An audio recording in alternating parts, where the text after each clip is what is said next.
भाजपबरोबर जर आघाडी करायची असेल तर पवारांना कुठलीही अडचण नाही आहे, कारण पवारांशी थेट मोदी बोलू शकतात आणि मोदींशी थेट पवार बोलू शकतात. बारामती हे पवारांना महाराष्ट्राच्या लोकांनी आमदार दिलेलं की प्रांत किंवा विभाग आहे का? काँग्रेस पक्षाला पूर्वी जे बर्डन पवारांचं वाटायचं तसं आता फार वाटत नाही. फुले शाहू आंबेडकरांच्या महाराष्ट्रावर त्यांनी फुली मारली तर त्यांचा सरळ राजमार्ग हा मोदींच्या दिशेने जातो. अजित पवार किती लोकांना माहिती होते? बरोबर. तेव्हा शरद पवार दिल्लीला गेल्यानंतर बारामतीमध्ये अजित पवारांचा उदय झाला. पवार शांतपणे सहजपणे आपल्या सहकार्यांना आपल्या कार्यकर्त्यांना फक्त हात दाखवतील आणि सरळ भाजपच्या गडीमध्ये किंवा त्या दिशेने पावलं टाकायला लागतील. यांनी म्हणायचं की सुप्रिया निर्णय घेईल, सुप्रिया आणि अजित पवार यांनी एकमेकांना भेटावं आणि ठरवावं काय करायचं ते. पवार तात्विक राजकारणी स्वतःला समजत नाहीत, लक्षात घ्या. पवार हे तत्त्वज्ञ राजकारणी नाहीत, पवार हे प्रॅक्टिकल राजकारणी आहेत. भारतीय जनता पक्षाने आणि त्यांच्या धोरणकर्त्यांनी अतिशय जाणीवपूर्वक सहकार खात्याला अमित शहांसारखा मंत्री नेमला. तुम्हाला तुमच्या संस्था सांभाळायच्या आहेत, तुम्हाला तुमचं घराणं सांभाळायचं आहे, तुमचं कुटुंब सांभाळायचं आहे आणि दरवर्षी तुमचा दिवाळीमध्ये सगळे पवार कुटुंबे माळेगावला एकत्र असतात असा तो फोटो समाजासमोर आणायचा आहे. सुप्रिया सुळेंची भूमिका जी आहे ना, सुप्रिया सुळेंची भूमिका मला असं वाटतं की ही फार कॅरी ऑन करणारी भूमिका आहे. सुप्रिया सुळे केंद्रामध्ये बघणार आणि राज्यामध्ये अजित पवार बघणार, म्हणजे पुन्हा तुमचे दोन संस्थानिक झाले आणि सगळ्यांचे मार्गदर्शक गुरुवर्य चाणक्य म्हणजे शरद पवार.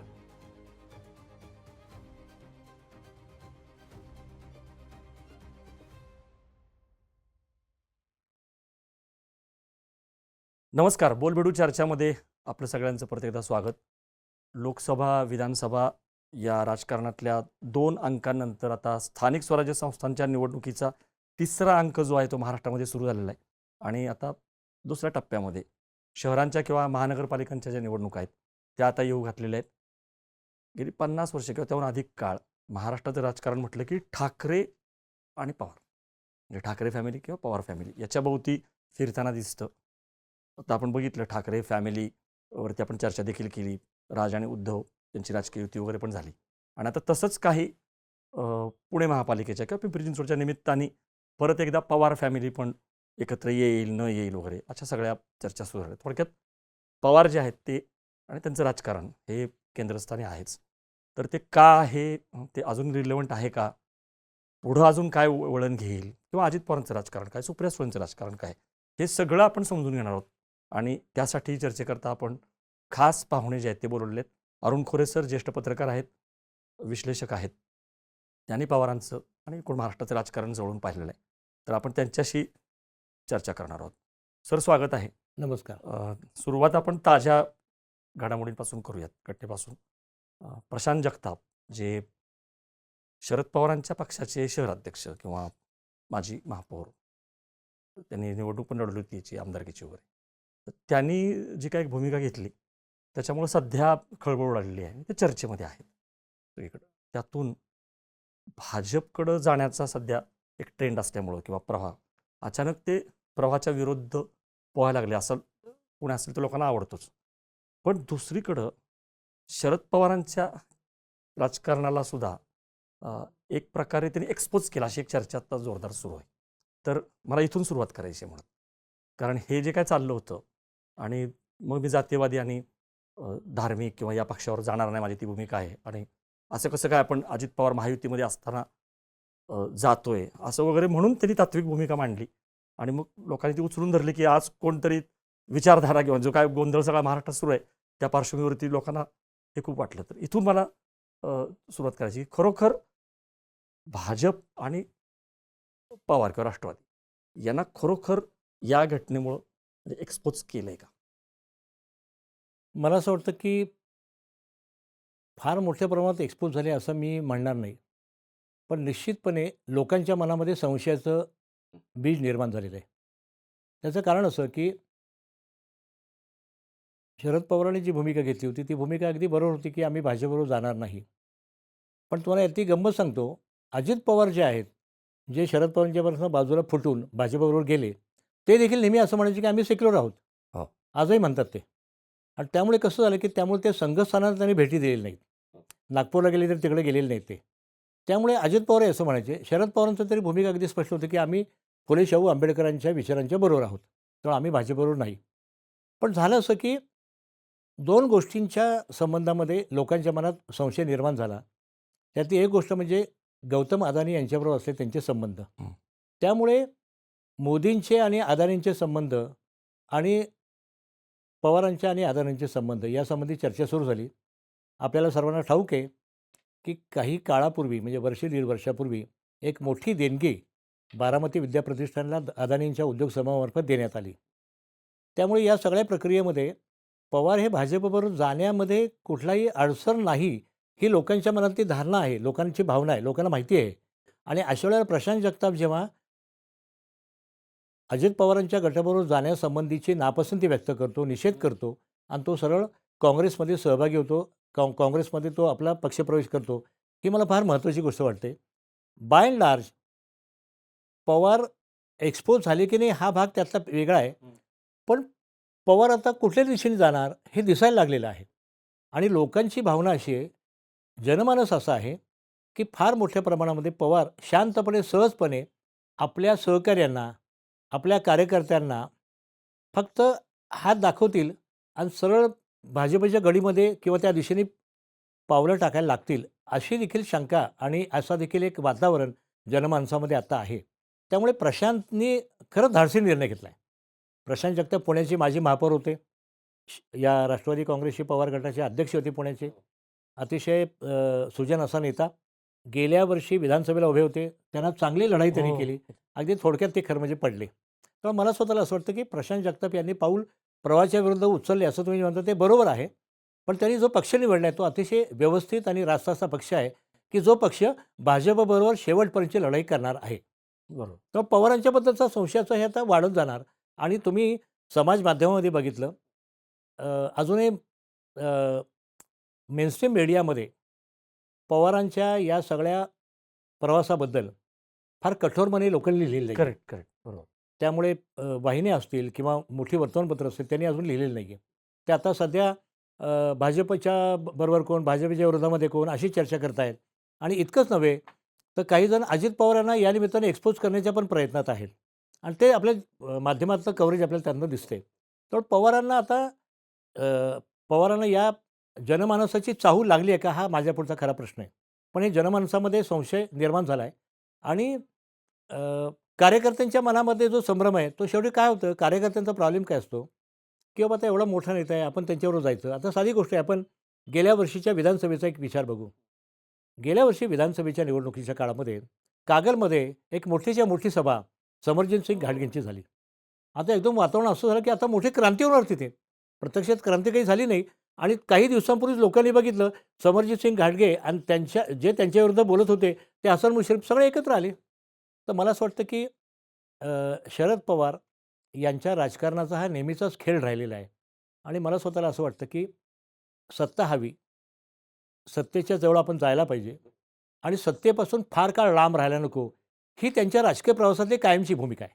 म्हणजे व्यावहारिकता आहे की कामं होतात सत्तेच्या जवळ ते आल्यानंतर. प्रॅक्टिकल आहेत, व्यावहारिक आहे, आपण सगळं मान्य करू शकतो. तुम्ही संशय म्हणा की पवारांच्या बद्दल संशय तो कायमच वाटत आला. म्हणजे खरं तर त्यांची जी कार्यपद्धती आहे, अनेकांनी याच्यावर सांगितलं की पवार अनप्रिडिक्टेबल राजकारण करतात, पण विश्वासार्हता ही त्याची किंमत त्यांना चुकवावी लागते, ज्याची त्यांना ॲक्च्युली फिकीर नाही आहे. 2014ला सुद्धा बघा की जेव्हा सत्ता बदल झाला, हो. तेव्हा न मागता त्यांनी पाठिंबा दिला होता. अगदी बरोबर भाजपला. तेव्हा. मध्ये जे सकाळचा शपथविधी, हो. आपण सगळे पहाट म्हणतो, पण शरद 2019. अजित पवार सकाळचा शपथ हो. म्हणतो. तेव्हा काय झालं, सुरुवातीला चित्र निर्माण झालं, पण नंतर की पवारांनीच त्यांना पाठवलं. हो, हो. अजित पवार सगळं सांगतायत. किंवा आत्ता सुद्धा जे काही आता सुरू आहे, तुम्ही जसं म्हणताय की आपल्या लोकांना हात दाखवला वगैरे, तर हे सातत्याने पवार जे आहेत ते राजकारण करत आहेत. पण दुसरीकडं त्याच वेळेस तुम्ही जे म्हणता की भाजपबरोबर जाणार नाही किंवा अजित पवार हे महायुतीमध्ये आहेत म्हणजे भाजपसोबत आहेत, विचारसरणी आमची वेगळी आहे त्यामुळं जाणार नाही, असं पण ते बोलतात. किंवा आत्ता जी ताजी घडामोड आली आहे, तर चिन्ह वगैरे असं सांगितलं जातं आहे कारण ते मला फारच वरवरचं वाटतंय. हे काय आहे नेमकं? म्हणजे एकीकडं पावलं जी आहेत ती सत्तेच्या बाजूने ठेवायची किंवा लोकांना पाठवायचं, का जसं तुम्ही सांगितलं तसं, आणि दुसरीकडं मात्र असं दाखवायचं की नाही मी यांच्यावर जाऊ शकत नाही. हे काय आहे म्हणजे नेमकं? आपल्याकडे तात्विक राजकारण करणारे जे राजकारणी आहेत, आता त्यांनी नेहमीच या पद्धतीची भूमिका घेतली आपल्याला दिसते. म्हणजे उदाहरणार्थ जॉर्ज फर्नांडिस. जॉर्ज फर्नांडिस पहिल्यापासून लोहियावादी, पुन्हा समाजवादी चळवळीमधले, पण ते शांतपणे भाजपच्या आघाडीमध्ये सामील झाले आणि त्यांनी स्वतःला पवित्र करून घेतलं. दुसरं अगदी मोठं उदाहरण तात्विक राजकारणातलं ते म्हणजे कांशीराम यांचं. तुम्हाला आठवत असेल तर कांशीराम हे भाजपबरोबर चर्चा करण्याच्या प्रयत्नात होते आणि सगळे माध्यमांचे कॅमेरे त्यांच्या बंगल्यासमोर होते. आणि त्यावेळेला जेव्हा भाजपचे काही नेते त्यांच्याकडे गेले, तेव्हा माध्यमांच्या लोकांची आणि त्यांची बाचाबाची झाली. कांशीरामच्या लोकांची आणि त्यांची बाचाबाची झाली. हे आपण बघितलेलं आहे. तर तात्विक राजकारणी खूप अ, बाता मारतात आणि आपल्याला सत्तेचा मार्ग कसा सोयीचा आहे ते शोधतात. हे भारतामधल्या राजकारणामध्ये अनेक वेळा सिद्ध झालेलं आहे. पवारांच्या बाबतीमध्ये पवार तात्विक राजकारणी स्वतःला समजत नाहीत, लक्षात घ्या. पवार हे तत्त्वज्ञ राजकारणी नाहीत. पवार हे प्रॅक्टिकल राजकारणी आहेत. आणि पवार आता खरं म्हणजे पवार घराणं आणि पवार हे जर आपण थोडं बघायचं म्हटलं हो. ना, त्याच्यामध्ये पवारांच्यावरती लोक माझे सांगाते हे जर त्यांचं आपण आत्मचरित्र वाचलं, त्याच्यामध्ये पवारांनी शारदाबाई पवार हो, हो. यांचा आपल्यावरचा फार मोठा प्रभाव आहे असं त्यांनी सांगितलं, त्यांच्या आईचा. पवारांनी 2 नावं त्यात घेतलेली आहेत, ज्यांचा प्रभाव त्यांच्यावर फार मोठा आहे. तो म्हणजे शारदाबाई पवार आणि दुसरं यशवंतराव चव्हाण. हे 2 नावं त्याच्यात. तर पवार कधीच तात्विक राजकारणी नव्हते. पवार हे कायम प्रॅक्टिकल राजकारणी आहेत. जे.आर.डी. टाटांच्या भाषेत सांगायचं तर प्रॅग्मॅटिक राजकारणी आहेत. म्हणजे व्यवहारवादी राजकारणी आहेत. आणि त्यामुळे व्यवहारवादी राजकारणी असल्यामुळे ते भाजपच्या आघाडीत जातील की नाही यासंबंधी आज आपण काही बोलू शकणार नाही. कारण तो निर्णय पवारच घेतील. आणि तो निर्णय कधी जाहीर करतील मला माहिती नाही आहे. पण त्यांनी मधल्या 2 काळामध्ये अजित पवारांनी सांगितलं, मोदींनी तर एकदा जाहीरपणे सांगितलेलं होतं, की पवारसाहेबांना म्हटलं, की तुम्ही आम्हाला पाठिंबा द्या. हो. सुप्रिया सुळेसाठी केंद्रामधलं मंत्रिपद राखीव आहे. तर ह्या सगळ्या गोष्टी त्याच्या पाठीमागे लपलेल्या आहेत. पवारांचं प्रॅक्टिकल राजकारण म्हणजे कसं आहे, की पवारांचं म्हणणं असं आहे, की आपण तात्विक मुद्दे न आणता आपले आपले कार्यकर्ते, आपले नेते, सहकारी आणि आपण ज्या संस्थात्मक काम करतो त्या संस्था, या सगळ्यांचा कारभार व्यवस्थित चालेल अशा पद्धतीचं राजकारण केलं पाहिजे, ही त्यांची भूमिका आहे. आणि या भूमिकेला त्यांनी नाव दिलेलं आहे बारामती पॅटर्न. बारामती पॅटर्न काय? हा विकासाचा पॅटर्न आहे. शरद पवारांच्या भाषणांचा एक संग्रह माझे त्यावेळचे संपादक डॉक्टर अरुण टेकेकरांनी संपादित केला होता. तो इंग्रजी ग्रंथ होता आणि साधारणतः एक 50 पानांची पवारांची मुलाखत डॉक्टर टेकेकरांनी घेतलेली आहे. त्या ग्रंथाचं नाव आहे फास्ट फॉरवर्ड. हो. तर त्या ग्रंथामध्ये मनमोहन सिंगांची प्रस्तावना आहे, जे की मनमोहन सिंगांच्या मंत्रिमंडळामध्ये शरद पवार कृषी मंत्री होते. तर मनमोहन सिंगांनी प्रस्तावनेमध्ये असं लिहिलेलं आहे, की बारामती पॅटर्न हा विकासाचा एक अतिशय चांगल्या पद्धतीचा प्रयोग आहे आणि या प्रयोगामध्ये समाजकारण, राजकारण या दोन्हींचा विचार केला जातो आणि त्यामुळे बारामती पॅटर्न देशामध्ये जागोजागी राबवला तर देशाचा खऱ्या अर्थाने विकास होईल असं मनमोहन सिंगांनी प्रस्तावनेमध्ये म्हटले आहे. तर पवारांचा हा जो बारामती पॅटर्न आहे, हा बारामती पॅटर्न आपण लक्षात घेतला पाहिजे, नंबर 1. आणि त्यामुळे झाले कसं, की पवारांचा इगो आणि पवारांचा हा बारामती पॅटर्न आणि पवारांच्यावरती झालेले आपण जे संस्कार म्हणतो, वैचारिक संस्कार, हे संस्कार या सगळ्यांचं एक वेगळ्या प्रकारचं संमिश्र असं एक व्यक्तिमत्वाचं रूप त्यांच्या वागण्यामध्ये आणि त्यांच्या राजकारणामध्ये आपल्याला दिसतं. बरोबर. तुम्हाला माहिती असेल तर राष्ट्रवादी काँग्रेसने कायम अशी एक घोषणा केलेली आहे, म्हणजे हे गप्पा करण्यासाठीच घोषणा असते आणि घोषणा देण्यासाठीच घोषणा असते, हो. की 80% समाजकारण, 20% राजकारण. हो. प्रत्यक्षात ते 80% राजकारण करत असतात आणि त्यामुळे ते राजकारण काय आणि समाजकारण काय. त्यामुळे पवारांच्या आत्ताची मला जी भूमिका दिसते, ही भूमिका संशयास्पद आहे आणि पवार कुठल्याही वेळेला तिथे जाण्यामध्ये त्यांना कुठलीही अडचण नाही आहे, लक्षात घ्या. भाजपबरोबर जर आघाडी करायची असेल, तर पवारांना कुठलीही अडचण नाही आहे, कारण पवारांशी थेट मोदी बोलू शकतात आणि मोदींशी थेट पवार बोलू शकतात. बरोबर आहे. हा एक राजमार्ग आहे. बरोबर. त्यामुळे ते कुठलीही शक्यता नाकारता अजिबात येत नाही, कारण राजकारणामध्ये आपल्याला कुठल्याही शक्यता नाकारता येत नाहीत. आपण कधी जॉर्ज फर्नांडिस आपण कधी म्हटलं होतं का? आपण कांशीराम कधी म्हटलं होतं का? मायावती का आपण कधी म्हटलं होतं? पण आता सगळे तुम्ही लोक गेले, राजकारणामध्ये गेले, सत्ता भोगली, मोठे झाले, आपल्याला जे काही कमवायचं होतं ते सगळं कमावलं. पवारांच्या समोर फक्त एकच पेच असेल वैचारिक, पण तो वैचारिक पेच त्यांना वाटला तर, आणि तो म्हणजे फुले शाहू आंबेडकरांचा महाराष्ट्र. असं आता मला दिसतंय. फुले शाहू आंबेडकरांच्या महाराष्ट्रावर त्यांनी फुली मारली तर त्यांचा सरळ राजमार्ग हा मोदींच्या दिशेने जातो. तुम्ही बारामती पॅटर्न सांगितला विकासाचा, पण जो पवार पॅटर्न आहे त्याची चर्चा जास्त होते राजकारणाचा, आणि तो माहिती आहे काय आहे. आत्ता शरद पवारांनी जी काही भूमिका घेतलेली ती अशी दिसते, की सुप्रिया आणि अजित पवार चर्चा करतील आणि निर्णय घेतील. म्हणजे ते सध्या तुम्ही जसं म्हणता तसं की तो पेच आहे त्यांच्यासमोर. त्यामुळे कदाचित त्यांचा तो निर्णय जो आहे तो आता उघडपणे होत नाही आहे. त्यामुळं जे विश्लेषक आहेत वगैरे ते असं आडाखे मांडतायत की राज्यसभेची त्यांची आता मुदत काही दिवसानंतर संपेल. एप्रिलमध्ये संपेल. हां, आणि त्याच्यानंतर ते आता वय आणि सगळं हे बघता ते रिपीट नाही करणार. लोकसभेतून त्यांनी आधीच निवृत्ती घेतली आहे. त्यामुळं संसदीय राजकारण जे आहे त्यातली ती सक्रियता थांबेल असं एक चर्चा आहे. म्हणजे ते रिटायर नाही होणार, त्या भूमिकेमध्ये राहतील मार्गदर्शन आणि याच्या. पण मग कदाचित ते जवळ यायला लागलेली आहे ती मुदत आणि म्हणून मग त्यांनी हे जे सुरू केलेलं आहे. पण दुसरीकडे कसं असतं की सुप्रिया की नाही आमचा पक्ष हा शरद पवारांवरतीच चालतो. म्हणजे यांनी म्हणायचं की सुप्रिया निर्णय घेईल, सुप्रिया आणि अजित पवार यांनी एकमेकांना भेटावं आणि ठरवावं काय करायचं ते, असं सुचवायचं. म्हणजे स्वतः लांब राहायला बघायचं आणि दुसरीकडे हे म्हणणार. म्हणून मला हे विचारायचं आहे या निमित्ताने की हे राजकारण जे आहे सुप्रियाचं किंवा अजित पवारांचं ते आता कुठल्या दिशेने, पवारांचं तर दिसतंय तुम्ही म्हणाला बरोबर आहे की पवारांचं राजकारण कुठल्या दिशेने काय त्यांचं पावलं आहे. स्वतः पण ते म्हणतात की आम्ही काय साधू संत नाही आहोत. हो, बरोबर. हां, म्हणजे एक प्रकारे ते सुचवतातच हो, की हो, हो. ऑपॉर्च्युनिस्टिक संधी बरोबर. साधूपणाचं राजकारण जे आहे ते सगळेजण कळतात आणि पवारांना ती नस किंवा वारा कुठल्या दिशेनं वाहतो ते त्यांना कळतं. मला इथे हे विचारायचं आहे की याच्या पुढच्या पिढ्यांचं राजकारण म्हणजे सुप्रियाचं किंवा अजित पवारांचं याचं तुम्ही काय सांगाल? ते कुठल्या ते पवारांच्याच दिशेनं चाललंय का काय?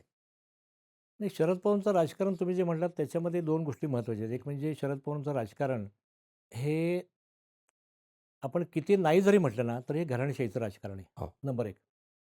आणि याच्यामध्ये मग काय होतं, लोक खूप वेगवेगळे संबंध देतात. मुलायमसिंग यादवांचं राजकारण कसं आहे, लालू प्रसादचं कसं आहे, असे लोक सगळ्या आपल्याला उदाहरणं तरी देतात ती सगळी. पवारांचं राजकारण घराणेशाहीचं राजकारण म्हणत असताना मला 2 गोष्टी दिसत आहेत. बारामतीमध्ये शरद पवारांच्या नंतर अगदी आजपर्यंत एकही पर्यायी असा नेता कोणी उभा राहिलेला नाही आहे. म्हणजे तुम्हाला आठवत असेल, तर शरद पवारांना तिथे चांगली लढत देऊ शकणारा, चांगली टक्कर देऊ शकणारा बहुजन समाजातला एक नेता होता. त्याचं नाव विजय मोरे. आजही ते आहेत, विजयराव मोरे. हो. ॲडव्होकेट विजयराव हो. मोरे. विजयराव मोरे यांनी 1978ला पवारांना चांगली लढाई दिली. फार चांगली लढाई. मी तुम्हाला सांगतो, मी त्यावेळेला मी पत्रकारितेचा विद्यार्थी होतो. रानडे इन्स्टिट्यूटमध्ये शिकत होतो आणि आम्ही तो निकाल आणि बातम्या बघत होतो आणि आम्ही म्हटलं की पवारांना अक्षरशः म्हणजे पवार हारतायत का पडतायत अशा स्वरूपाचं त्यावेळेचं वातावरण होतं. काही हजार मतांनी पवार निवडून आले. पण ती निवडणूक जी होती, ती निवडणूक पवारांना जशी पूर्वी एकतर्फी वाटायची तशी नव्हती झाली. विजय मोरेंनी खूप चांगली फाईट दिली. त्यानंतर ते स्वतंत्र वेगळ्या पक्षाचे उमेदवार होते. त्यानंतर प्रतिभा लोखंडे यांनी पण अतिशय चांगली फाईट शरद पवारांना दिलेली होती. तेव्हा शरद पवारांना तिथे देखील खूप चांगल्या प्रकारे शक्ती वापरावी लागली आणि ते सगळं झालं त्यांचं. याचं कारण पवारांच्या राजकारणामध्ये संस्थात्मक आधार फार मोठे आहेत. सहकारी साखर कारखाने आहेत, सहकारी संस्था आहेत, म्हणजे अगदी दूध संस्था आहेत. अशा सगळ्या अनेक गोष्टींचा संस्थात्मक आधार पवारांच्या राजकारणामध्ये फार मोठा आहे. आणि तोच राजकारणाचा आधार त्यांच्या पुढच्या पिढीला म्हणजे अजित पवार आणि सुप्रिया सुळे यांना देखील मिळाला. आता अजित पवार राजकारणामध्ये कधी आले? लक्षात घ्या, 1967ला जर संसदीय राजकारण शरद पवारांचं सुरू झालं असेल, तर 1991ला हो. जेव्हा त्यांना दिल्लीमध्ये बोलावणं आलं, की दिल्लीमध्ये तुम्हाला जायचं किंवा दिल्लीमध्ये त्यांनी प्रयत्न सुरू केले. लक्षात घ्या, बोलावणं आलं म्हणजे 1991ला राजीव गांधी गेल्यानंतर हो. पंतप्रधान पद स्पर्धेमध्ये शरद पवार स्वतः पडले आणि त्यांना ढकलणारे त्या स्पर्धेमध्ये होते पुण्याचे खासदार त्यावेळेचे सुरेश कलमाडी. सुरेश कलमाडी. बरोबर. त्यामुळे ते पडल्यानंतर काय झालं, की बारामतीमध्ये उमेदवार कोण? अजित पवार किती लोकांना माहिती होते? तेव्हा शरद पवार दिल्लीला गेल्यानंतर बारामतीमध्ये अजित पवारांचा उदय झाला. काठेवाडीच्या ग्रामपंचायतीमध्ये राहणारा माणूस. काठेवाडी मी बघितलेली आहे. तो सगळा परिसरही बघितला आहे. त्यावेळेला अनेक कार्यकर्त्यांशी आम्ही बोललो आहे. त्यावेळेला मला नवल असं वाटलं, की पवारांना एकही माणूस दुसरा कुठला दिसला नाही का? ते झालं. त्याच्यानंतर मग जेव्हा त्यांनी ठरवलं, की मी बारामतीमधून निवडणूक लढवणार नाही 2009 साली. हो. जेव्हा डेलिमिटेशन झालं, मतदारसंघ बदलले, त्यावेळी मी माढ्यामध्ये उभं राहणार. आणि माढ्यामध्ये ते आम्हाला पत्रकारांना काय सांगत होते, की माढा मतदारसंघात माझं आजोळचं जुनं गाव आहे, नांदवळ नावाचं. हो. ते फलटणजवळ आहे. सातारा जिल्ह्यातलं. हो. मग तिथले ते एका कुलदैवताची पूजा करायला ते गेले. तेव्हा आम्हाला त्यांनी फोन करून सांगितलं, की असं-असं माझं ते घर आहे, दार आहे. ठीक आहे. मग तिथे देखील त्यांनी मग सुप्रिया सुळेची सोय 2009ला त्यांनी आपल्या कन्येची सोय केली. ठीक आहे. आता आपण काय करतो, कोल्हापूर आणि सातारा इकडच्या राजघराण्यांना नावं ठेवतो किंवा टीका करतो. मला असं वाटतं, की त्यांच्यामध्ये आणि ह्यांच्यामध्ये गुणात्मक फरक आपण काय म्हणू शकतो? गुणात्मक फरक नाही आहे. तर सुप्रिया सुळे आल्या. सुप्रिया सुळे आल्यानंतर मग परत ते डिवाईड कसं झालं, ते विभाग कसा झाला तो? सुप्रिया सुळे केंद्रामध्ये बघणार आणि राज्यामध्ये अजित पवार बघणार. म्हणजे पुन्हा तुमचे 2 संस्थानिक झाले आणि सगळ्यांचे मार्गदर्शक गुरुवर्य चाणक्य म्हणजे शरद पवार, शरद पवार, बरोबर. असं ते झालं. मला असं वाटतं की या सगळ्या ह्याच्यामध्ये खरंच आमच्या सगळ्यांना प्रश्न पडतो, कारण पवारांनी त्या ज्या पुस्तकाचा मागाशी मी उल्लेख केला, त्या मुलाखतीमध्ये त्या पवारांनी असं सांगितलंय, की मी असं पाहतोय, की माझ्या सहकाऱ्यांचं नेतृत्व नर्चर व्हावं. त्यात त्यांनी दिलीप वळसे पाटील, अजित हो. पवार, सुनील तटकरे अशा अनेकांचा उल्लेख केलेला आहे. आर. आर. पाटील अशा अनेकांचा उल्लेख केलेला आहे. मला नवल असं वाटलं, की मग अजित पवारांच्या खेरीज ह्यांना दुसरा कुठला माणूस दिसला नाही का? पुन्हा सुप्रिया सुळे. बरं आता अजित पवार तिकडे गेले, मग योगेंद्र पवार आले परत. बरोबर. अरे म्हणजे हा काय कार्यक्रम आहे? रोहित पवार आहेतच. म्हणजे आणि रोहित पवार आहेतच पलीकडे. आणि गंमत बघा, नाही, या सगळ्या प्रकारामध्ये म्हणजे हे तुम्हाला आंदन बारामती काय आंदन दिलंय का? म्हणजे बारामती हे पवारांना महाराष्ट्राच्या लोकांनी आंदन दिलेलं की प्रांत किंवा विभाग आहे का? हा कुठल्याही सुजाण लोकशाहीवादी माणसाच्या नागरिकाच्या मनात पडणारा प्रश्न आहे. नाही, बरोबर आहे. नाही म्हणजे गंमत कशी आहे, आणि जेव्हा पार्थने निवडणूक लढवली, हो. हां, तर त्याची पण पार्श्वभूमी काय होती, की तेव्हा त्यांनी माघार घेतली. हो. आणि तेव्हा काय सांगितलं, की बघा आता पार्थ पण लढणार आहे, मग कार्यकर्त्यांनी सतरंजा उचलायच्या का? म्हणजे अनेक घरामध्ये किती हां. हां, म्हणजे एकीकडं घराणेशाही किंवा फॅमिली आपण बघतोच आहे. दुसरीकडं असं पण विधान करून बुचकाळत टाकायचं. म्हणजे संभ्रमावस्था किंवा बुचकाळत टाकणं हा त्यांचं एक राजकारणाचं वैशिष्ट्य झालेलं आहे. पण मला तेच विचारायचं आहे, की आता साधारणतः या सगळ्या टप्प्यावर तुम्ही आता सांगितलं, कलमाडींचं पण उदाहरण दिलं. विशेष म्हणजे तेच कलमाडी जे आहेत ते सोडून नाही गेले काँग्रेस. त्यांनी जरी पवारांना पुढे केलं तरी. आणि आता त्यांची काय वाताहत झाली आपण बघितलं. म्हणजे कलमाडींच्या नंतर काँग्रेसची पण काय वाताहत झाली. तर मला इथं असं विचारायचं की तो दबदबा जो होता पवारांचा, तो इतका होता, म्हणजे आता महापालिका निवडणुकांच्या पार्श्वभूमीवर आपण बोलतोय म्हणून, की बघा की कारभारी बदला अशी जेव्हा हाक दिली, हो. तेव्हा पुणेकरांनी ते ऐकले आणि बदल झाला. हो. मला आता विचारायचं आहे की आत्ता पवारांचा तेवढा दबदबा आहे का? आत्ताच्या स्थितीला तेवढी पकड आहे? म्हणजे ते रिलेव्हंट आहेत राजकारणामध्ये, अजूनही आहेत. आपण सातत्याने म्हणतोय की केंद्रस्थानी आहेत, 50 वर्ष ती चर्चा सुरू आहे. पण या सगळ्या आत्ता घडामोडी बघता, आत्ता नेमके पवार ज्या ह्याच्यावरती उभे आहेत, तिथं तुम्हाला काय दिसतंय? तो दबदबा किंवा ती जी काही हाक दिली आणि लोकांनी ऐकली, अशी स्थिती आहे का? पवारांचा दबदबा ही गोष्ट राजकारणामध्ये कायमच राहणारी गोष्ट आहे. परंतु एक गोष्ट आता स्पष्ट आहे, की काँग्रेस पक्षाला पूर्वी जे बर्डन पवारांचं वाटायचं, तसं आता फार वाटत नाही. काँग्रेससारखा मोठा पक्ष जो आहे, की जो आता आक्रसला आहे महाराष्ट्रामध्ये, आपल्याला दिसतंय. विदर्भात अजूनही काँग्रेस मजबूत आहे. तर मला असं वाटतं, की तेवढा दबदबा आता फार मोठ्या प्रमाणात राहिला आहे, असं आपल्याला वाटत नाही. दबदबा कशाचा आहे? दबदबा त्यांच्या ॲडमिनिस्ट्रेशनचा आहे. दबदबा त्यांच्या संगणन कौशल्याचा आहे. पण आपण असं बघतोय आता, की सगळे लोक सोडून भराभर बाजूला जात आहेत. आणि होतंय कसं, की सोलापूर जिल्ह्यामधलं मोहिते पाटलांचं आपण घर बघितलं, मोहिते पाटलांचं कुटुंब बघितलं, तर त्या घराण्याने देखील पवारांशी त्यावेळेला काय म्हणता येईल, घटस्फोट घेऊन ते भाजपच्या दिशेने वळालेले होते. बरोबर. इकडे आपण खाली कोल्हापूरला बघितलं, समरजित सिंग घाटगे. हो. आता पवारांनी त्यांच्यासाठी अक्षरशः म्हणजे आपण काय म्हणू त्याला, दाताच्या काड्या केल्या त्या दिवशी भाषणामध्ये. केवढी मोठी सभा होती ती. आणि आता ते एकदम हसन मुश्रीफांच्या बरोबर जायला लागले. मला असं दिसतंय, की आता राजकारणामधली जी नवीन पिढी आलेली आहे आणि समाजामधला एक जो सुजाण असा मोठा वर्ग आहे, तर या वर्गाच्या मनामध्ये पवारांच्या भूमिकेबद्दलचे संशय आता आणखीन गडद झालेत, आणखीन घट्ट झालेले आहेत. आणि पवार काय पद्धतीचं राजकारण करतायत हे त्यांना आता समजून चुकलेलं आहे. पवारांचं राजकारण वाईट आहे का? पवारांचं राजकारण समाजद्रोही आहे का? तर असं नाही. पण पवारांचं राजकारण मी मगाशी म्हटलं तसं पवारांच्या राजकारणाला एकच शब्द उपयोगी आहे, तो म्हणजे प्रॅग्मॅटिझम किंवा प्रॅक्टिकल, म्हणजे व्यवहारवादी राजकारण. बरोबर. आणि त्या व्यवहारवादी राजकारणामध्ये मग अनेक गोष्टी होतात. कसं होतं, जेव्हा नेहरूंनी या देशाचा कारभार हातात घेतला, जेव्हा यशवंतरावांनी महाराष्ट्राचा कारभार हातात घेतला, तर त्यावेळेला त्यांनी आपल्यासमोरचं लोककल्याण हे ध्येय मोठं ठेवलेलं होतं. पवारांनी पण ते ध्येय ठेवलेलं होतं. त्यामुळे पवारांच्यामुळे आपल्याकडे काय झालं, पवारांच्यामुळे धोरणात्मक बदल झाले. पवारांनी 1988 साली दुसऱ्यांदा मुख्यमंत्री झाल्यानंतर पडीक जमिनीसाठी तुम्ही काही फळं पेरा, तुम्हाला काही अनुदान मिळेल, अशा स्वरूपाची भूमिका घेऊन एक मोठ्या पद्धतीचं वातावरण निर्माण केलं. आणि शेतीला उद्योगाचं बळ कसं मिळेल आणि शेती आणखीन उद्योगप्रवण कशी होईल असा प्रयत्न केला आणि त्याची फळं महाराष्ट्राला आजही मिळत आहेत. पण पवारांच्या राजकारणामधले अनेक जे पैलू होते, म्हणजे उदाहरणार्थ पवारांच्या राजकारणात कोण होतं? अजित पवार होते, बरोबर. सुप्रिया सुळे आहेत, सुनील तटकरे आहेत, हे सगळी मंडळी पवारांच्या राजकारणात येतात. ती आज कुठल्या दिशेला गेलेली आहेत? अजित पवार तर स्पष्टच म्हटले 2 वर्षापूर्वी, की थांबायला पाहिजे. तुम्ही बाजूला घेऊन आम्हाला मार्गदर्शन केलं पाहिजे. मार्गदर्शक मंडळात तुम्ही गेलं पाहिजे. त्यामुळे अजित पवारांसारखा जो 60 आणि 60च्या नंतरचा जो वर्ग आहे, त्या सगळ्या वर्गांना असं वाटतं, की पवारांनी आता आमच्या राजकारणामध्ये आम्हाला प्रत्येक वेळेला दिशा देण्यापेक्षा आम्हाला गाईडन्स करावं आणि आम्हाला आमचं राजकारण करून द्यावं. बरोबर. आशीर्वाद द्यावा किंवा आणि हे मार्गदर्शन राजकारण करावं. कसं, हे राजकारण मग फार वेगळ्या पद्धतीचं आहे. भारतीय जनता पक्षाने जी नवीन एक मूल्य व्यवस्था, मूल्य संस्कृती आणलेली आहे, तर त्या मूल्य संस्कृतीमध्ये, मूल्य व्यवस्थेमध्ये फार मोठे धोके जरी दिसत असले, तर लोकांना वाटतं की कामं होत आहेत. आता उदाहरणार्थ एक साधं तुम्हाला गमतीदार उदाहरण देतो. आपला महाराष्ट्र कोणाचा आहे? फुले शाहू आंबेडकरांचा. आता भारतीय जनता पक्षाच्या थिंक टँकने एक मोठा प्रचार सुरू केला आहे, की काँग्रेसने बाबासाहेबांचा किती अपमान केला. हो. बरं, या टँकमध्ये सामील कोण कोण आहेत? तर नरेंद्र जाधवांसारखा एक माणूस सामील आहे. त्यांचं एक नवीन पुस्तक आलेलं आहे. What Congress, Gandhi and Nehru done to Ambedkar. म्हणजे त्यांनी, गांधींनी, काँग्रेसनी आणि नेहरूंनी आंबेडकरांच्या बरोबर कशी वागणूक केली, आंबेडकरांच्याबद्दल काय केलं, अशा स्वरूपाचं पुस्तक आलं त्यांचं आता अलीकडे, नवीन पुस्तक आलंय.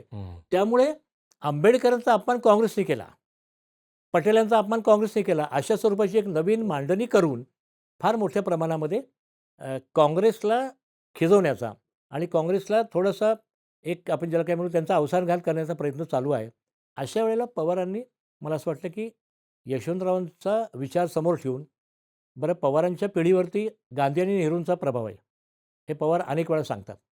इतकंच नव्हे तर मला राज्यकारभार करताना राजीव गांधींची दृष्टी पण मला महत्त्वाची वाटते, असं पण त्यांनी एका मुलाखतीत सांगितलं. सांगितलं. बरोबर. असं असताना पवार जर आज या दिशेने संकेत करत असेल, सूचित करत असतील, तर मला असं वाटतं की महाराष्ट्राचं राजकारण, देशाचं राजकारण, याचा अभ्यास करणाऱ्या लोकांना त्याचा विचार करावा लागेल आणि सर्वसामान्य कार्यकर्ते आणि लोक त्याचा विचार करतील.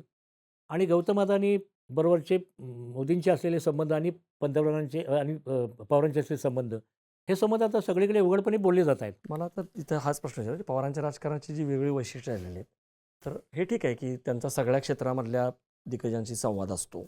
अगदी कुठलंही क्षेत्र घ्या तुम्ही, म्हणजे खेळासारखं क्षेत्र घ्या, साहित्य घ्या, समाजकारण घ्या, हे. पण या सगळ्यामध्ये पवारांचा उद्योजकांशी संबंध हा जो काही एक पैलू आहे, तो वादग्रस्त ठरताना दिसतो. म्हणजे तुम्ही टाटांचं उदाहरण दिलं. टाटाने सांगितलं होतं की पवार हे काय नेते आहेत, नॅशनलला जाऊ शकतात, प्रॅग्मॅटिक लीडर आहेत. राहुल बजाज यांनी तर न झालेले उत्तम पंतप्रधान, हो, असंही त्यांनी म्हटलं होतं.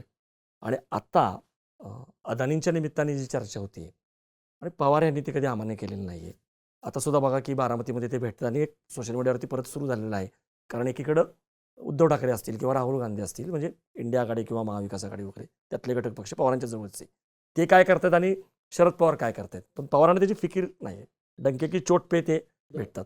तर मला हे विचारायचं होतं की पवार आणि उद्योजक किंवा पवार आणि व्यापारी, कारण त्यांच्यावरती हाही आरोप सातत्याने झालेला आहे की पवार दाखवतात कृषी शेतकऱ्यांचे नेते आहेत, पण ते व्यापाऱ्यांचे किंवा उद्योजकांचे पण नेते आहेत. तर हे काय समीकरण आहे? हा तुमचा प्रश्न अगदी बरोबर आहे. हो. पवार हे नेहमी उद्योगपतींच्या बाजूने राहिलेत आणि उद्योगपतींचा आणि त्यांचा खास संबंध राहिलेले.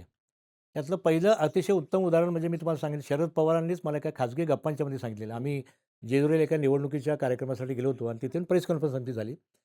प्रेस कॉन्फरन्स संपल्यानंतर आम्ही मग वरती पुढच्या सर्वजण मी सामूहिक जेवणासाठी निघालो. तेव्हा मी त्यांना विचारलं की ते टाटांचा विषय काय होता, JRD टाटा. फिकीचं अधिवेशन हे दरवर्षी मुंबईला होतं. त्या वार्षिक अधिवेशनाचे प्रमुख पाहुणे मुख्यमंत्री असतात. हे 1979चं अधिवेशन होतं आणि शरद पवार मुख्यमंत्री असल्यामुळे त्याचे एक पाहुणे होते आणि फिकीचे त्यावेळचे अध्यक्ष होते JRD टाटा. टाटाने भाषणामध्ये असं सांगितलं की हा राज्याचा मुख्यमंत्री जरी असला तर या देशाचा नेता होईल इतका सक्षम आहे, इतका प्रॅग्मॅटिक आहे. त्यामुळे या नजीकच्या काळामध्ये हा देशाचा मोठा नेता झाला तर मला आश्चर्य वाटणार नाही, असं JRD टाटाने उद्गार काढले होते. आणि पवारांनी मला अगदी हे या भाषेत सांगितलं होतं की प्रॅग्मॅटिक लीडर, बरोबर. प्रॅग्मॅटिक दृष्टी असलेला नेता. आपल्याला एक मुद्दाम उदाहरण देतो की राजन नायर नावाच्या एका गृहस्थानी टाटा मोटर्सच्या संबंधामध्ये एक संप केला, तेव्हा ते टेल्कोमध्ये. आणि शनिवारवाड्यावरती आम्ही सगळे बातमीदार बातमी कव्हर करायला गेलो होतो आणि त्या राजन नायरने सांगितलं की आता समोर 10,000 कामगार बसलेले आहेत आणि आमच्या मागण्या मान्य करत नाही टेल्को कंपनी, तर आम्ही उपोषण सुरू करतो आणि आम्ही आता जागेवरतीच उपोषण सुरू करतो. आणि अक्षरशः महाराष्ट्रामध्ये हातखार माजला. त्यावेळेला पवारांनी 3-4 दिवस ती वाट बघितली, काहीतरी वाटाघाटी होतील आणि त्यांनी तातडीने कायदा सुव्यवस्थेच्या नावाखाली या सगळ्या लोकांना मध्यरात्रीनंतर अटक करायला सुरुवात केली आणि त्या सगळ्यांना मग तो संप त्याने तो बिमोडपणे तो संप म्हणजे फोडला तो व्यवस्थित. तर पवारांची ही भूमिका कायम राहिलेली आहे, की संस्था जगल्या पाहिजेत. संस्था जगल्या पाहिजेत. संस्था चालवणारे लोकही जगले पाहिजेत. ही पवारांची भूमिका कायम राहिलेली आहे. आणि त्यामुळे त्या टेल्कोच्या संपामध्ये त्यांनी ही भूमिका घेतली. आपल्याला आठवत असेल, की त्या काळामध्ये त्या संपूर्ण इंडस्ट्रियल बेल्टमध्ये पिंपरी चिंचवडच्या दगडफेक सुरू झालेली होती. हो. मी स्वतः त्या काही गोष्टी लोकसत्तासाठी कव्हर केलेल्या होत्या. त्या सगळ्या प्रक्रियेमध्ये पवारांची भूमिका कायम आहे, की उद्योग जगले तर उत्पादन होईल, कामगारांना रोजीरोटी मिळेल, त्यामुळे उद्योग जगले पाहिजेत आणि म्हणून उद्योगपतींना जपलं पाहिजे, ही त्यांची भूमिका कायम राहिलेली आहे. त्यामुळे किर्लोस्करांचा आणि पवारांचा ऋणानुबंध फार जुना आहे. सकाळसारखी मोठी संस्था ही जेव्हा समोर आली, हो. तेव्हा प्रतापराव पवार हे जे नंतर त्याचे नवे मालक झाले, तर त्यावेळेला या सगळ्यांची चर्चा शरद पवार आणि किर्लोस्कर या सगळ्यांच्याबरोबर झालेली होती. म्हणजे हा एक फार मोठा त्यातला एक फार मोठा पडद्याचा भाग आहे, की त्याच्यामध्ये किर्लोस्करांचा सल्ला उद्योगाच्या निमित्ताने हे लोक घेत होते. इतकंच नव्हे तर किर्लोस्करांच्या सहकार्यानेच आपण आपले काही उद्योग कसे सुरू केले, उभे केले, हो. हे प्रतापराव पवारांनी त्यांच्या आठवणीमध्ये अनेक वेळा सांगितले. सांगितलं बरोबर आहे. त्यामुळे हा एक मोठा भाग होता पवारांचा हे सगळ्या उद्योगपतींना सांभाळण्याचा आणि जपण्याचा. शंतनुराव किर्लोस्कर आणि शरद पवारांचे तर व्यक्तिगत संबंध, कौटुंबिक संबंध सगळ्यांचे खूप चांगले होते. त्यामुळे प्रतापराव पवार जेव्हा सकाळचे मालक झाले, तेव्हा शशीदेव किर्लोस्कर, किर्लोस्करांच्या धाकट्या सूनबाई, त्यांची माझी भेट झाली. त्या मला म्हटल्या, "अरे अरुण," म्हटले, "आता सकाळमध्ये प्रतापराव पवार आलेत आणि म्हटले आम्ही किर्लोस्कर कुटुंबीय घरामध्ये त्यांना प्रताप म्हणून हाक मारतो." म्हणजे इतके ते त्यांचे संबंध बरोबर. त्यांचे होते ते. पण हा एक उद्योगाचा त्यांचा तो भाग कायम राहिला आणि त्यांनी उद्योग क्षेत्राला प्राधान्य मिळेल अशा स्वरूपाची भूमिका राज्य सरकारचा प्रमुख असताना आणि केंद्रामध्ये त्यांचं सरकार असताना देखील घेतली. की त्यांचं सरकार म्हणजे काँग्रेसचं सरकार, आघाडीचं सरकार असताना. आणि या सगळ्या प्रक्रियेमध्ये मोठ्या प्रमाणात उद्योगपतींना आपण सहकार्य केलं पाहिजे, ही त्यांची भूमिका राहिलेली कायम. पण काय झालं, की त्या काळामध्ये महाराष्ट्रासारख्या राज्यात किंवा भारतामध्ये हो. उद्योग क्षेत्र, खाजगी उद्योजक, भांडवलदार उद्योजक हो. आणि दुसऱ्या बाजूला सरकारचे सार्वजनिक उद्योग हो. किंवा पब्लिक एंटरप्राइजेस Correct. हे पण तितक्याच प्रबळपणे काम करत होते बरोबर आहे. हो. आणि त्यांना धक्का लागेल अशा स्वरूपामध्ये हे केलं जात नव्हतं. म्हणजे हम्म. खाजगी उद्योजकांना त्या Correct. पद्धतीने Correct. प्रवृत्त केलं जात नव्हतं हां. किंवा बळ दिलं जात नव्हतं. हे बळ मुख्यतः जेव्हा एक कंपनी निर्माण झाली टेलिकॉम क्षेत्रामध्ये, त्यावेळेच्या भारतीय जनता पक्षाचे जे संबंधित मंत्री होते बरोबर. प्रमोद प्रमोद महाजन, बरोबर. त्यांनी केली आणि त्यामुळे काय झालं, की BSNL सारखी संस्था डबघाईला आली, निष्प्रभ झाली. तर असं ते व्हायला लागलं. पण असं व्हायला अपेक्षित नव्हतं. यशवंतराव चव्हाणांनी जो राजकारणाचा पॅटर्न सांगितला, उद्योगाचा पॅटर्न सांगितला, नेहरूंनी जी भूमिका स्वीकारली, Correct. त्याच्यामध्ये सार्वजनिक उद्योग आणि खाजगी उद्योग किंवा भांडवल प्रधान उद्योग या दोन्हींचा बॅलन्स साधला पाहिजे हो. आणि ज्या योगे लोकांचे नोकऱ्या जाणार नाहीत, लोकांना वेतनमान वरती हानी पोचणार नाही आणि मुख्यतः त्यांचे हक्क हिरावले जाणार नाहीत, अशा 3-4 भूमिका त्यात फार प्रधान होत्या. पण पवारांनी ह्या सगळ्या प्रक्रियेमध्ये उद्योजकांच्या बरोबर संपर्क चांगला ठेवला. महाराष्ट्रामध्ये उद्योग यावेत याच्यासाठी त्यांनी प्रयत्न केला आणि तो प्रयत्न करून देखील आता ते जेव्हा त्यांच्यासमोर असं लक्षात आलं, की आता अदानी आणि अंबानीशिवाय पर्याय नाही. हां. तेव्हा अदानींच्या बरोबरचं सहकार्य त्यांनी स्वीकारलेलं आहे असं दिसतंय आणि आता त्यांनी बारामती कृषी प्रतिष्ठान हो. आणि बारामती विद्या प्रतिष्ठान या दोन्ही संस्थांसाठी त्यांचं सहकार्य घेतलेलं आहे, हो. अशा बातम्या आलेल्या आहेत. नाही, ते आहे बरोबर. हे बरोबर आहे, की शेतीवरती आपल्याला फार अवलंबून राहता येणार नाही. उद्योगाची गरज आहे. शेतीवरचा बोजा कमी व्हावा, शेती परवडत नाही आहे. अशाच कुटुंबातल्या एका व्यक्तीने नोकरी करावी, उद्योग वगैरे हे सगळं त्यांचं ठीक आहे किंवा त्यांची उद्योगाकडे बघण्याची जी दृष्टी आहे ती पण आपल्याला माहिती आहे. पण तुम्ही जो मक्तेदारीचा मुद्दा मांडला, की एकाच किंवा दोघांचीच मक्तेदारी हे वाईट आहे, जे आता आपल्याला इंडिगो राहुल गांधी हो. म्हणताना दिसत आहेत. पण झालं काय सर, की टाटा असतील, किर्लोस्कर असतील, बजाज वगैरे त्यांच्याबद्दल बोलताना बिर्ला वगैरे एक समाजामध्ये आदर होता. आत्ता तुम्हाला असं वाटत नाही का, की अंबानी आणि अदानी यांच्याबद्दल बोलताना एक प्रकारची नकारात्मकता ती पण सांगा योग्य आहे का? हा न्याय लावणं, की अंबानी आणि अदानी यांना मात्र शिव्या द्यायच्या आणि बाकी टाटा वगैरे यांच्या बाबतीमध्ये काय म्हणत आपण ओव्या गायच्या. पण आत्ता जे काय सगळीकडं राहुल गांधी असेल किंवा उद्धव ठाकरे आहेत ते सगळे म्हणतात, की जवळपास आंदण दिलं जाते, मग नवी मुंबईचं विमानतळ असेल, वाढवणचं बंदर असेल किंवा खाणी असतील, जे काही सगळीकडे बघितलं आपण. पण त्यावेळेस पवारांनी हिंडनबर्गच्या रिपोर्टरच्या निमित्ताने सुद्धा अदानींची भलावण केली किंवा जितोसारख्या हो, त्याच्यामध्ये हो, जाऊन ते हो, हो, आज आपण सगळीकडे जातो, एअरपोर्ट हो. बघतो, बंदरं बघतो, हो, हो. ती सगळे आहेत. त्यांनी ती कायम जी आहे ती उद्योगांची बाजू जी आहे ती उचलूनच धरलेली दिसते आपल्याला. अगदी तर हा जो कॉन्ट्रास्ट आहे हा मला आता हा नाही बरोबर तुम्ही हा, म्हणताय हा, नाही अगदी कसं झालं की आज कसलं की अदानी अंबानी यांच्याबद्दल एक समाजामध्ये एक फार समाजातल्या काही मोठ्या वर्गामध्ये मोठी चिंता आहे आणि लोकांना ते पटत नाहीये. म्हणजे आता उदाहरणार्थ अरावली पर्वताच्या संबंधात आज अलीकडच्या काही गोष्टी हो. सुरू झाल्या त्या संबंधात पण आपण बघितलेले आणि काय होतंय की अ, जी जंगल जमीन खाणी पाणी या सगळ्या ज्या गोष्टी आहेत ना या सगळ्या गोष्टी देशाच्या आणि समाजाच्या मालकीच्या आहेत. असं असताना त्या एका विशिष्ट उद्योग समूहाला देण्याचा आता जो आग्रह विद्यमान केंद्र सरकार आणि धोरणकर्ते धरतायत ना, तर ती फार गंभीर गोष्ट आहे आणि त्याचा परिणाम असा होतोय, त्याचा परिणाम असा होतो की लोक घाबरून गेलेले आहेत. आता परिस्थिती आता अशी आहे, आज तुम्ही सांगा मला आज संपूर्ण म्हणजे मला आठवतं की जेव्हा मी मोबाईल घेतला, तेव्हा मोबाईलमध्ये अनेक कंपन्या आलेल्या होत्या. हो. अनेक कंपन्या होत्या. आता आज तुम्ही बघाल तर 1 किंवा 2 कंपन्या उरल्या आहेत. त्यामुळे लोकांच्या मनामध्ये या सगळ्या मक्तेदारी निर्माण करणाऱ्या उद्योगपतींच्या बद्दल, उद्योगांच्या बद्दल आणि सरकारच्या धोरणांच्या बद्दल प्रचंड नाराजी आहे. असं असताना पण काय पवार जे होतं आहेत पण काय हा, होतं, हा, त्याच वेळेला समाजातले अनेक जाणकार घटक जे आहेत, मग पर्यावरणवादी असतील, मानवी हक्कांचे पुरस्कर्ते असतील, अ, समाजातल्या विविध वंचित, उपेक्षित अशा वर्गांचे प्रतिनिधी असतील, या सगळ्यांना काय वाटतं, की आम्ही सगळं बोलतोय हो, हम्म, हम्म. पण आमच्या बोलण्याला माध्यमात जागा देखील नाही आहे. अशी पण एका बाजूनी परिस्थिती आहे.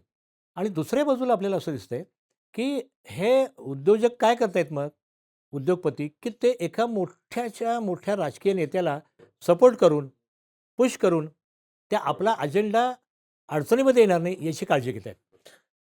तर मला स्वतःला असं वाटतं, की लोकांच्या मनामधला राग जो आहे, तो राग माध्यमातून पुरेसा व्यक्त होत नाही. बरोबर. हो.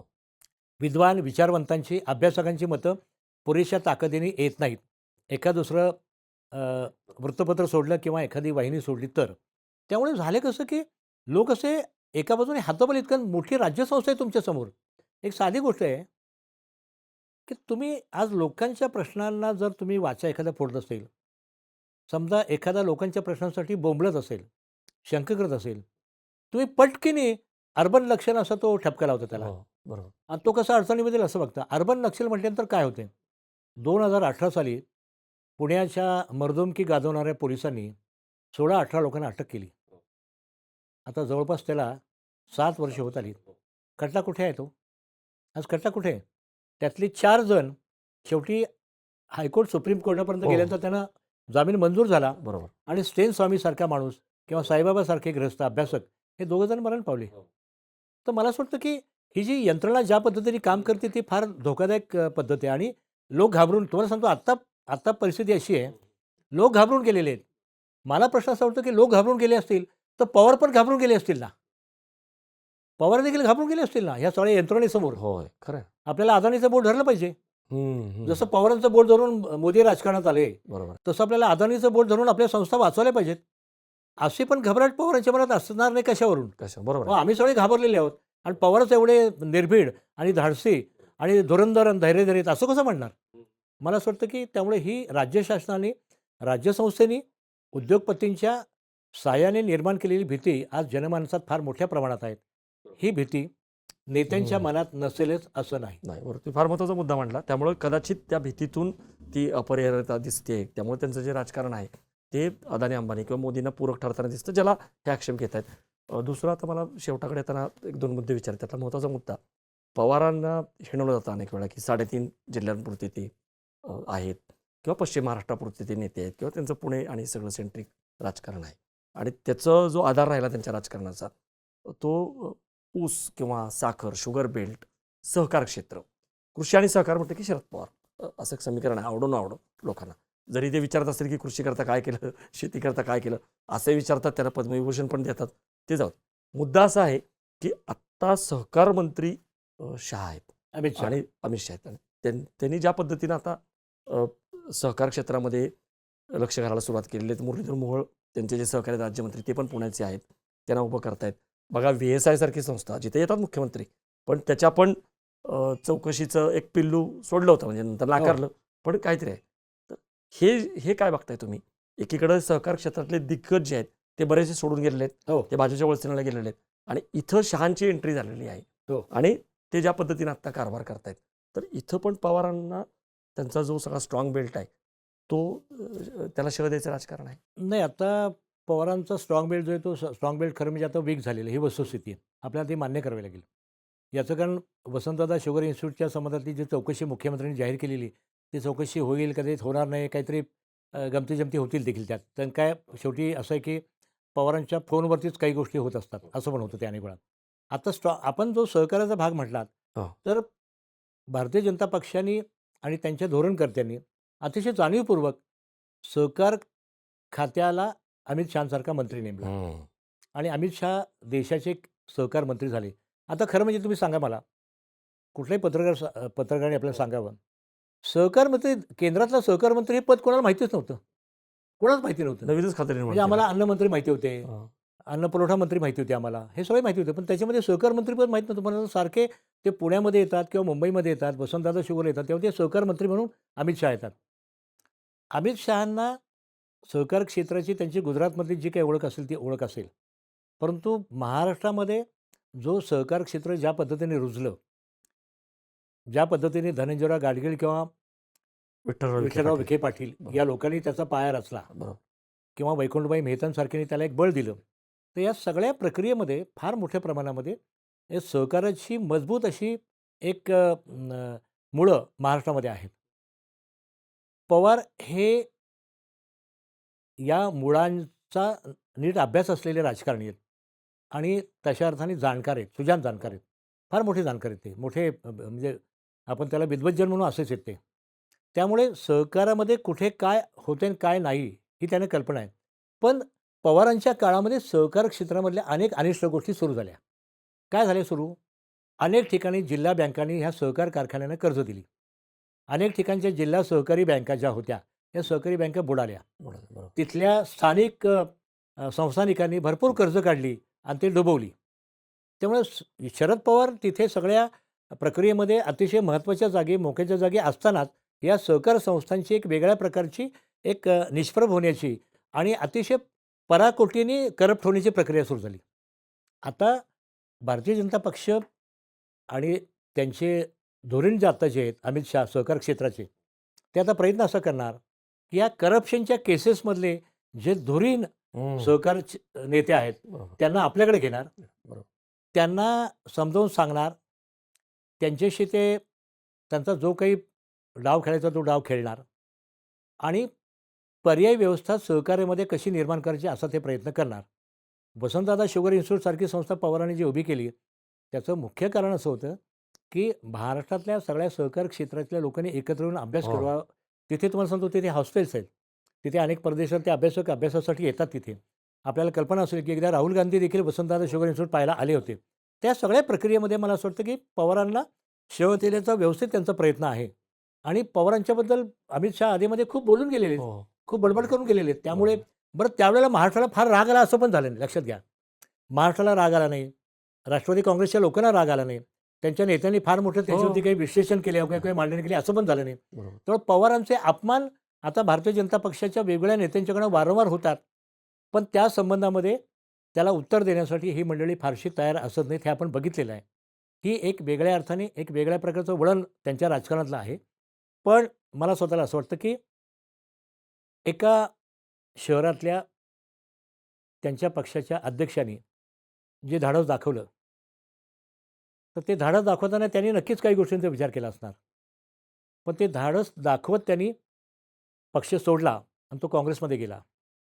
मला असं वाटतं की पवारांच्या पुढचं आव्हान हे या पद्धतीचं असणार आहे आणि त्यांना जातीयवादी, धर्मांध अशा सगळ्या शक्तींना खरं शह द्यायचा असेल, तर त्यांच्या आयुष्यातली ही एक शेवटचं पर्व त्यांच्या दृष्टीने फार महत्त्वाचं असणार आहे आणि फुले शाहू आंबेडकरांचा महाराष्ट्र अशी नुसती घोषणा करण्यामध्ये पॉईंट नाही. बरोबर. अशी घोषणा करण्यामध्ये कुठलाही अर्थ नाही. याचं कारण या महाराष्ट्रामध्ये फुल्यांनी, शाहू महाराजांनी, आंबेडकरांनी त्याच्या अगोदर पायाभरणी केलेल्या शिवाजी महाराजांनी अशा अनेक गोष्टी इथे केलेल्या आहेत की तुम्ही तिथे धर्मांध शक्तीच्या विरुद्ध उभे राहिलं पाहिजे. पण तुम्ही ते उभे राहताना आज दिसत नाही. त्याची कारणं काही वेगवेगळी असतील, तर ही कारणं जी आहेत ना, ही कारणं वरकरणी कारणं आहेत. तुम्हाला तुमच्या संस्था सांभाळायच्या आहेत. तुम्हाला तुमचं घराणं सांभाळायचं आहे. तुमचं कुटुंब सांभाळायचं आहे. आणि दरवर्षी तुमचा दिवाळीमध्ये सगळे पवार कुटुंबीय माळेगावला एकत्र असतात. असा तो फोटो समाजासमोर आणायचा आहे.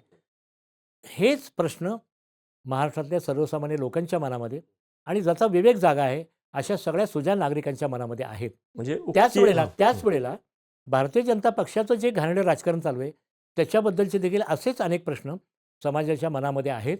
आज रामदास आठवलेंसारखा त्यांचा गट जो भाजपबरोबर आहे, तुम्ही फक्त आंबेडकरांचं एखादं स्मारक केलं तर तुम्ही मोदी आणि भाजपच्या पाठीशी उभे राहता.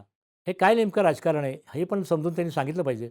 पण मला स्वतःला आज पवारांच्या आयुष्यातलं हे अखेरचं पर्व हे प्रचंड आव्हानात्मक आहे. आणि त्याच वेळेला ते कुठल्या दिशेचा संकेत करतायत याच्या संबंधीची फार मोठी शंका आणि संशय महाराष्ट्राच्या जनमानसात निर्माण झालेला आहे, हे सांगायला पाहिजे. थोडक्यात उक्ती आणि कृती यात तुम्हाला फरक दिसतोय. म्हणजे उक्ती जी आहे ती सगळी फुले शाहू आंबेडकर वगैरे अशी आहेत, पण प्रत्यक्षामध्ये कृती किंवा जी पावलं आहेत ती पडताना दिसत आहेत. आणि याच टप्प्यावरती प्रशांत जगताप यांच्यामुळं एक प्रकारे सूचक घटना मानली पाहिजे. अगदी शेवटचा प्रश्न, तुम्ही म्हणजे खरं तर सगळं सांगितलेलं आहे, पण जाता शेवटचा प्रश्न, इतकं सगळं असून सुद्धा जसं आपण सुरुवात केली की केंद्रबिंदू 50 वर्ष राजकारण म्हणजे ठाकरे आणि पवार किंवा फॅमिली वगैरे, आता सुद्धा तितकीशी ताकद राहिलेली नसताना या फुटीमुळं आणि या सगळ्या भाजपच्यामुळं परत फिरून फिरून जे गाडा येतं ते पवारांकडे, म्हणजे की बाबा पवारच निर्णय घेतील किंवा आता परत एकदा महाविकास आघाडीची पवारांशी चर्चा किंवा उद्धव ठाकरेंची पण चर्चा, हे स्टेरिंग जे आहे ते त्यांच्याच हातात येताना दिसतं. म्हणजे ही एक प्रकारे म्हटलं तर या राजकारणाची मर्यादा पण आहे या सगळ्याच्या. त्यामुळं आताच्या परिस्थितीमध्ये अगदी जातात शेवटी तुम्हाला भविष्यवेध काय दिसतोय एकंदरीत, जर परत मोड बांधायची ठरली भाजप विरोधात किंवा याच्यामध्ये आणि स्टेरिंग पवारांकडं दिलं या सगळ्यांनी किंवा आलं, तर पवार काय भूमिका घेतील? आता कसं आहे, हा जोरचरचा प्रश्न आहे आणि हा काळाचाही प्रश्न आहे. बरोबर. आता खरं म्हणजे याच्यावरती खरं उत्तर काळच असणार आहे. पण काय झालं 2019ला जेव्हा काही बदल सुरू झाले महाविकास आघाडीच्या निमित्ताने, त्यावेळेला तुम्ही लक्षात घ्या की उद्धव ठाकरे हे महाराष्ट्राच्या राजकारणामध्ये प्रशासनाच्या पातळीवरती अतिशय नवीन होते. त्यामुळे उद्धव ठाकरे आणि भाजप यांची जी जोडी होती ती शिवसेना भाजप युती अशापुरतीच होती. पण त्यानंतर जेव्हा त्यांच्याबरोबर असलेला त्यांचा मुलगा आदित्य ठाकरे राजकारणात आला आणि प्रशासनात आला, तेव्हा त्यांनी काही चांगली भूमिका घेतली. तेव्हा मला असं दिसतंय उलट आता नव्या काळामध्ये की स्टेरिंग पवारांच्या हातात राहील की नाही हे मला माहिती नाही आहे. याचं कारण आता कसं आहे की पहिल्यांदाच एका वेगळ्या युतीच्या निमित्ताने राज ठाकरे हे महाविकास आघाडीमध्ये येत आहेत किंवा येऊ पाहत आहेत. त्यांची त्यांच्या आणि यांची युती होती उद्धव ठाकरेंची. तर त्या महाराष्ट्राच्या राजकारणामध्ये ते दौऱ्यांच्याशिवाय त्यांनी काही फार केलेलं नाही राज ठाकरेंनी. तेव्हा राज ठाकरेंनी देखील हे संपूर्ण ज्याला आपण एक कॉम्प्रिहेन्सिव्ह राजकारण म्हणून ते नवीन आहे. म्हणजे तशा अर्थाने भाषणं त्यांचे मुद्दे सगळे बाकी ठीक आहेत, पण ते त्यांना नवीन आहे. त्यामुळे मला उलट असं दिसतंय की गेल्या काही वर्षांच्या अनुभवाने आदित्य ठाकरेंसारखा जो माणूस आहे, त्यांच्यासारखा जो नेता आहे, तो काहीतरी एक वेगळी भूमिका चांगली घेतोय. इकडे सुप्रिया सुळेंची भूमिका जी आहे ना, सुप्रिया सुळेंची भूमिका मला असं वाटतं की ही फार कॅरी ऑन करणारी भूमिका आहे, कॅरी ऑन करणारी. आणि पवारांच्या बाबतीमध्ये कसं झालं की पवार हे स्टेरिंग त्यांच्या हातात येईल का, तर पवारांनी स्टेरिंग सोडलेलं नाही आहे आणि ते सोडत नाहीत. पवार स्टेरिंग हातातलं सोडत नाहीत. आता देखील त्यांचा प्रयत्न काय चालला असेल, पुणे, पिंपरी, मुंबई या ठाणे सगळ्या ठिकाणी आपल्याला आपल्या पद्धतीचा निकाल कसा येईल या पद्धतीचा त्यांचा प्रयत्न असेल. पण मला स्वतःला असं वाटतं की आता संदर्भ खूप बदललेले आहेत. पुण्यासारख्या ठिकाणी एक मुरलीधर मोहोळसारखा भाजपने एक मोठा नेता उभा केलेला आहे. बरोबर. आणि जो नेता ग्रामीण भागातला आहे, जो नेता काही चांगलं काम करू पाहतोय आणि जो नेता लोकांना ॲक्सेसिबल आहे, तर तो एक प्रयत्न आहे. त्यामुळे महाराष्ट्राच्या राजकारणामध्ये, पुण्याच्या राजकारणामध्ये पुढच्या काळामध्ये अजित पवार, मोहोळ अशी पण एक धुराकुस्तीच आहे एक धुराकुस्ती म्हणता नाही, पण असे हे दोघं जण एकत्र पण येतील. पण कसं आहे, शेवटी दोघांचा इगो असं आहे की आम्हाला पुण्याचं राज्य पाहिजे. त्यामुळे अजित पवारांचा प्रयत्न तो सतत आहे. आणि अजित पवारांच्या राजकारणाला, कलमाडींच्या राजकारणाला गेली अनेक वर्ष सतत शरद पवारांचं बळ मिळत राहिलं. बरोबर. स्टेरिंगचा मुद्दा जो आहे ना, तो स्टेरिंग शरद पवार कधी सोडत नाहीत. बरोबर. आणि ते स्टेरिंग सोडत नाहीत. त्यामुळेच काही प्रश्न 2 वर्षापूर्वी निर्माण झाले आणि त्यातून काही गोष्टी पुढच्या काळामध्ये घडल्या. आत्ता मला असं दिसतंय की येत्या 26 एप्रिलला राज्यसभेची मुदत पवारांची संपते आहे. त्यानंतर बरोबर आहे, काय पक्षाचं काय होते ते बघायला पाहिजे. बरोबर. एक थेट प्रश्न शेवटचा, चर्चा खूप सुरू आहे सुप्रिया सुळे या केंद्रामध्ये मंत्री होऊ शकतात. आधी चर्चा अशी होती की पवारांना सुप्रिया सुळे यांना मुख्यमंत्री बनवायचे आणि खरं तर ॲक्च्युली अजित पवारांनी जे काय केलं त्याच्या पाठीमागं हे कारण होतं अशी चर्चा होती.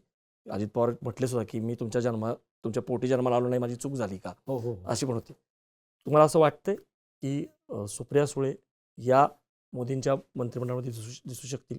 महाराष्ट्राचं जनमानस जे आता समाज माध्यमातून मी गेले 2 दिवस पाहतोय, तर त्याच्यामध्ये अतिशय स्पष्टपणे निर्देश आहे, की येत्या नजीकच्या काळामध्ये सुप्रिया सुळे केंद्रामध्ये मंत्री होतील आणि शरद पवारांना आपली मुलगी केंद्रीय मंत्री झालेलं पाहायचं आहे, अशी या प्रतिक्रिया, अशी भावना जनमानसात मोठ्या प्रमाणामध्ये पसरलेली आहे.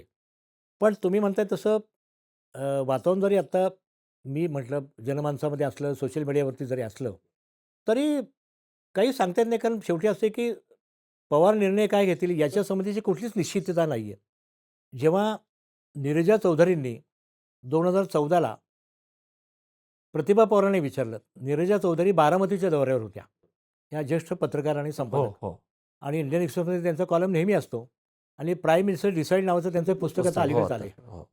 तर नीरजा चौधरींनी त्या मुलाखतीमध्ये असं लिहिलं आहे, की प्रतिभा पवारांना त्यांनी विचारलं, की तुमचे यजमान काय निर्णय घेतात, काय वर याची तुम्हाला काही कल्पना आहे का? तेव्हा प्रतिभाताई म्हटल्या, की त्यांचा अंदाज आम्हाला कुणालाच येत नाही.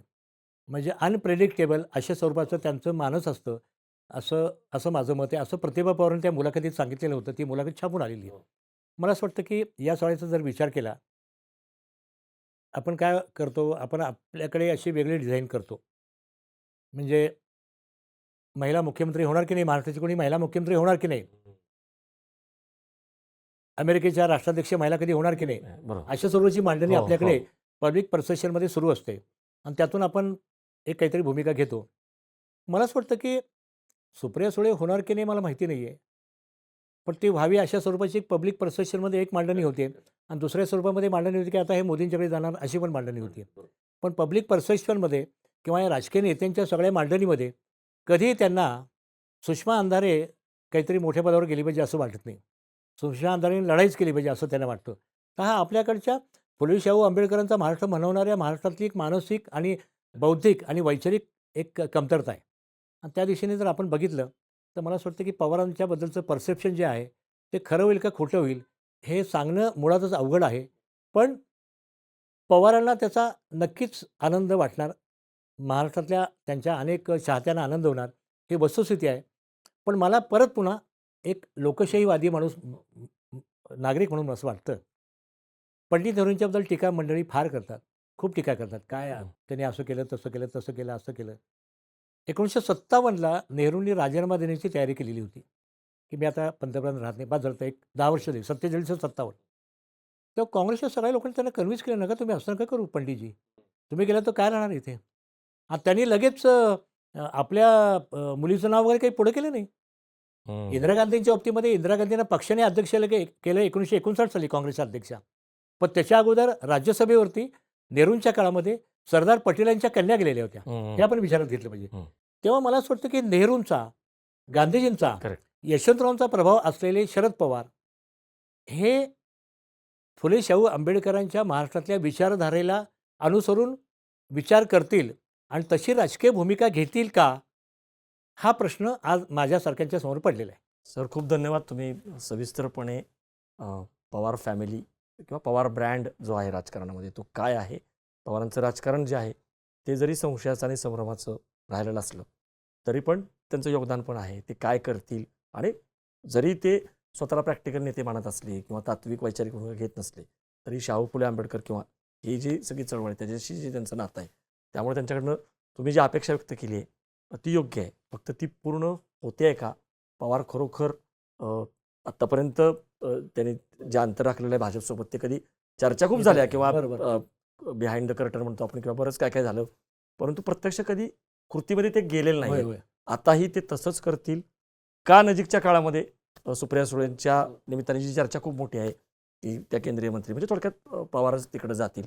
या सगळ्याची उत्तरं कदाचित आपल्याला एप्रिलपर्यंत थांबावं लागेल.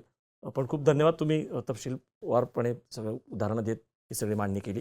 प्रेक्षक हो, तुम्हाला स्वतःला अरुण खोरे सरांनी केलेली ही मांडणी जी होती त्यांची जी वेगळी मतं होती ती कशी वाटली आणि एकंदरीत शरद पवारांचं राजकारण जे आहे, जे आपण शरद पवार किंवा शरद पवार फॅमिली असं आजच्या या चर्चेला म्हटलं, तुम्हाला काय वाटतं या सगळ्या राजकारणाबद्दल? खरोखर पवार हे अजूनही रिलेव्हंट आहेत का? पवार काय करतील? एकत्र परत येतील का? सुप्रिया सुळे किंवा हे या निमित्ताने त्या मोदींच्या बरोबर जातील का? का पुन्हा एकदा अंतरच राखतील आणि महाविकास आघाडी वगैरे जे काही आत्ता जिथं आहेत पवार तिथंच राहतील? या सगळ्याबद्दल तुमच्या ज्या प्रतिक्रिया आहेत त्यासुद्धा तुम्ही कमेंट बॉक्समध्ये नक्की नोंदवा आणि बघत राहा बोलबेडू. धन्यवाद.